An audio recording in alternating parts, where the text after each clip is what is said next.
క్రైస్తవులు నమ్మే దేవుణ్ణే ఇస్లాం మతస్థులు కూడా నమ్ముతారని మీరు భావిస్తున్నారా? లేదు. ఎందుకు? ఎందుకంటే వాళ్ళ పవిత్ర గ్రంథమైన ఖురాన్లో మహమ్మద్ ప్రవక్త పదే పదే చెప్పిన మాట ఏంటంటే జీసస్ ఈజ్ నాట్ గాడ్. కానీ క్రీస్తును అనుసరించే నేను యేసుని దేవునిగా ఆరాధిస్తాను.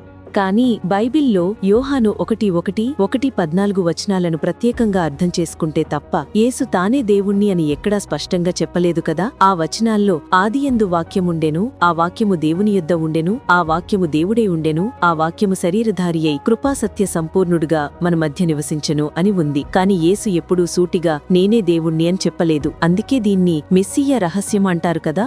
దేవుడు యేసుతో మాట్లాడినప్పుడు కూడా ఈయనే నా ప్రియకుమారుడు, ఈయని యందు నేను ఆనందించుచున్నాను అని అన్నాడు. అంటే ఆయన దేవుని కుమారుడే కాని దేవుడు కాదు కదా.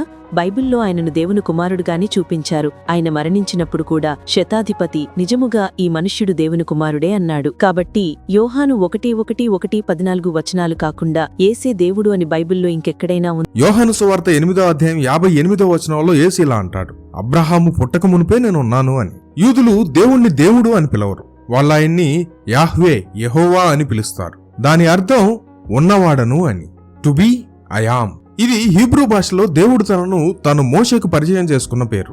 యేసు చాలా స్పష్టంగా ఉద్దేశపూర్వకంగా నేను ఉన్నాను అని చెప్పడం ద్వారా తానే ఆ యెహోవా దేవుణ్ణి అని ప్రకటిస్తున్నాడు. ఈ మాట వినగానే యూదులకి ఎలాంటి అపార్థం కలగలేదు. అందుకే వాళ్ళు వెంటనే రాళ్లు తీసుకుని ఆయనపై విసరడానికి ప్రయత్నించారు. ఎందుకంటే ఒక సాధారణ మనిషి ఉండి దేవుణ్ణని చెప్పుకోవటం వాళ్ళ దృష్టిలో దైవదూషణ అనే మహాపాపం. ఇంకో చోట యోహాను సువార్త 10వ అధ్యాయము 30వ వచనంలో యేసు నేనును తండ్రియును ఏకమై ఉన్నామని చెప్పాడు. మళ్లీ యూదులు ఆయన మాటలను సరిగ్గా అర్థం చేసుకున్నారు.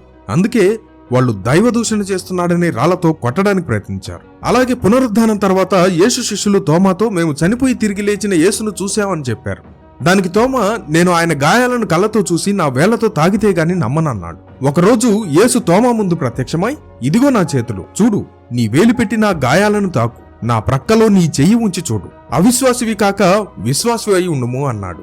అప్పుడు తోమా నేల మీద పడి నా ప్రభూ, నా దేవా అని అన్నాడు. అప్పుడు యేసు నువ్వు నన్ను చూశావు కాబట్టి నమ్మావు, చూడక నమ్మిన వారు ధన్యులు అన్నాడు.